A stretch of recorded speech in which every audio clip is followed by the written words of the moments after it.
আপনাদের প্রিয় জাহির আলবি। প্লিজ আরে দেশে আসতে দিন, প্লিজ প্লিজ। আমি আসলে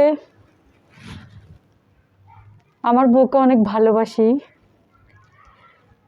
কিন্তু আমি অনেক চেষ্টা করছি দেশে আসার জন্য, কিন্তু আপনারা আমাকে বস্তায় ভরে এয়ারপোর্ট থেকে তুলে নিয়ে যাবেন দেখে আমি আসতে পারি নাই।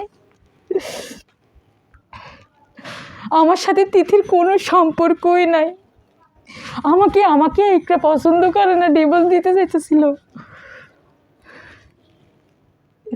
প্লিজ আমার বাচ্চাটাকে এতিম করিয়েন না, ওর তো মা হারা হয়ে গেছে, এখন তো আমি বাবা, আমাকেও লালন পালন করতে হবে। আপনারা যদি এরকম করেন কেমনে হবে? আপনারা, আমি অনেক চেষ্টা করছি এই দেশে ফেরার জন্য, কিন্তু দেখেন দেখেন আমার পাসপোর্ট দেখছেন, ভিসা দেখছেন, আমার টিকিট কাটা ছিল, আপনাদের ভয়ে আমি আসতে পারলাম না।